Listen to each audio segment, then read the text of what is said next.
नमस्कार, मैं आचार्य अनुपम जोली। मेष राशि वाले लोगों के लिए आगामी सप्ताह अर्थात 31 अगस्त से 6 सितंबर के बीच में ग्रहों का आपके जीवन पर प्रभाव और उसके समाधान को लेकर आया हूं। शुरुआत करते हैं चंद्रमा से, क्योंकि चंद्रमा का जो असर है सीधा मन मस्तिष्क पे पड़ता है और वो हमें पता होना चाहिए कि इन 7 दिन में चंद्रमा आपके जीवन पे किस प्रकार से प्रभाव डालने वाला है। तो चंद्रमा की शुरुआत मीन राशि से लेकर वृषभ राशि तक रहेगी। सप्ताह का जो पहला दिन है 31 तारीख, उस दिन थोड़ी से तनाव है। शेष चंद्रमा बहुत अच्छा है आपका, तो तनाव क्या है और अच्छा क्या है उस पर चर्चा कर लेते हैं। तो 31 तारीख को चंद्रमा मीन राशि मतलब आपकी राशि से 12वीं राशि में वक्री शनि के साथ बैठे हैं। वक्री शनि और चंद्रमा की युति 12वीं राशि में कभी कभार मानसिक तनाव, व्यर्थ की भागदौड़ या कभी कभार अनावश्यक खर्चे या हॉस्पिटल के चक्कर, इस प्रकार की बातें इसमें हो सकती हैं। कहीं ना कहीं अगर कुछ भी नहीं है तो मानसिक रूप से टेंशन देता है। पर अगले ही पल चंद्रमा इतना अच्छा है कि आप सोच नहीं सकते कि आपकी खुद की राशि मेष राशि में चंद्रमा प्रवेश करेंगे। अर्थात 1 सितंबर से लेके 6 सितंबर तक का समय बहुत ही अच्छा है। 1 सितंबर को जब चंद्रमा आपकी राशि में होंगे तो हम कह सकते हैं कि ये पुष्टिदायक है। आपके जीवन में शुभ सूचनाओं का संचार होगा, स्वास्थ्य सुधरेगा और आपके रुके हुए कामों में तेजी आएगी और कुछ कहीं ना कहीं आपके मन, मस्तिष्क और आत्मविश्वास को बढ़ाने वाला साबित होगा। और उसके उपरांत वृषभ राशि का चंद्रमा होगा और वो वृषभ राशि का चंद्रमा आपके लिए, क्योंकि उच्च का चंद्रमा है और आपके धन और परिवार की राशि है। नॉर्मली चंद्रमा धन परिवार की राशि में इन चीजों की चिंताएं देता है, पर यहाँ उच्च का चंद्रमा आपको समाधान ही देगा। कहीं ना कहीं धन और परिवार संबंधी जो भी इश्यूज हैं उसके समाधान को लेकर आया रहेगा ये चंद्रमा। और सप्ताहांत जो होगा वो मिथुन के चंद्रमा में होगा, जो आपके पराक्रम भाव का चंद्रमा होगा। और पराक्रम भाव के चंद्रमा के अंदर हमारा किए कार्यों की प्रशंसा होती है, मतलब आपका पराक्रम बढ़ता है और साथ ही साथ सोशल सर्किल में भी आपका कहीं ना कहीं विस्तार होता है। नए पुराने मित्र मिलते हैं और छोटी यात्राएं, सुखद यात्राएं हो सकती हैं। तो ये था पूरा हफ्ते का चंद्रमा का हिस्सा था। जो लास्ट चंद्रमा है मिथुन का चंद्रमा, वो आपके राशि स्वामी मंगल के साथ रहेगा, तो उस समय आपका आत्मविश्वास भी बढ़ चढ़ कर रहेगा।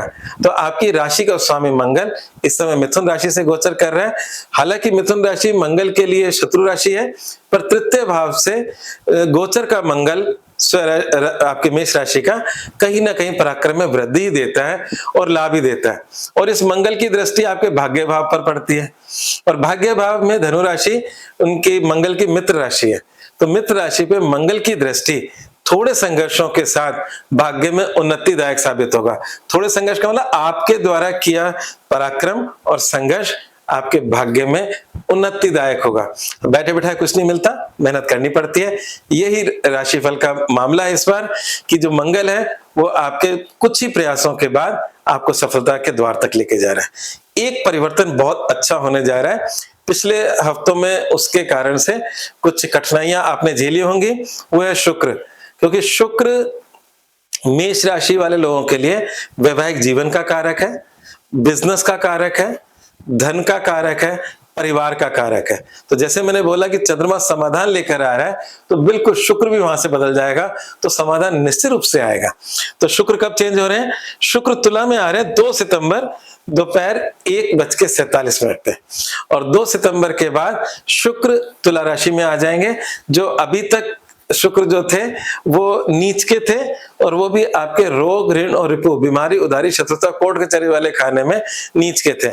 और उसी वजह से कुछ पारिवारिक चिंताएं, वैवाहिक जीवन की चिंताएं पिछले कुछ समय से बनी हुई थी, या जीवन साथी का स्वास्थ्य कुछ कारण रहा होगा, व्यवहार कारण रह सकता है, उसमें अब परिवर्तन हो रहा है। क्योंकि शुक्र अपनी मूल त्रिकोण राशि, अपनी स्वयं राशि तुला में आ जाएगा और तुला में आते ही व्यापारिक मामले जो बिगड़े हुए थे उनमें भी सुधार होगा। अगर बिजनेस पार्टनरशिप में है और उसमें कुछ गड़बड़ चल रही थी तो उसको भी ठीक करने का ये समय है इस शुक्र के अंदर। और व्यापार में बढ़ोतरी का ये समय बना रहा है शुक्र का बदलाव। बाकी ग्रहों को देख लेते हैं। तो बाकी ग्रहों को अगर हम देखते हैं तो क्योंकि बृहस्पति हमारे उच्च के हैं जो अभी रहने वाले हैं, और इन बृहस्पति के उच्च के होने से 2 बातें दिखती हैं। ये बृहस्पति 2 घरों को एक्टिव कर रहे हैं। एक तो चौथा घर जो आपका सुख का है, जमीन, मकान, वाहन का है, दूसरा आपके पेरेंटल प्रॉपर्टी का, और तीसरा आपके खर्चे का। तो कहीं ना कहीं खर्चा भी एक्टिव है, और जब बृहस्पति की दृष्टि खर्चे पे पड़ती है तो खर्चा बढ़ जाता है, और बढ़ता है तो खर्चा मांगलिक कार्यों में होता है, पॉजिटिव खर्चा होता है। कभी कभार हम कहते हैं ना कि बेफिजूल पैसा चला गया, तो ये बृहस्पति बेफिजूल पैसा नहीं जाने देता, ये किसी पर्पस के लिए जाता है, वो पर्पस आपके जीवन के विकास का होता है। तो इसलिए मैं कह सकता हूं कि जो प्रेजेंट समय चल रहा है वो कुछ ना कुछ आप अपने जीवन के अंदर प्रॉपर्टी, पेरेंटल प्रॉपर्टी, इन सब की कुछ ना कुछ गेनिंग हो सकती है। हालांकि यहाँ बृहस्पति हर 12 साल में आता है, तो कहने का मतलब है कि हर 12 साल में इस प्रकार के योग बनते हैं। हम अपनी एज के अनुसार, समय के अनुसार उन चीजों को प्राप्त करते हैं। तो इस समय अगर इस तरह की कोई बात है तो आपके प्रयास निष्फल नहीं होंगे, आपको लाभ मिलने वाला है। दूसरे ग्रहों की अगर हम बात करें तो राहु इनकम में है, सूर्य बहुत ही शुभ है इस समय।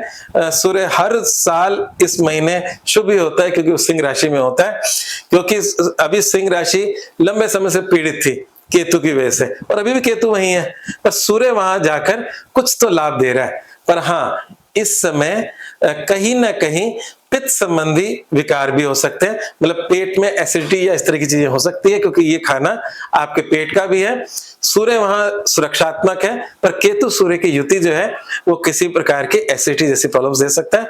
तो इस समय थोड़ा सा खान पान पे कंट्रोल करें। और अगर हम बात करें तो यहाँ पर बुध की बात करें तो बुध जो है वो मेष राशि वाले लोगों के लिए कोई खास अच्छा ग्रह नहीं होता।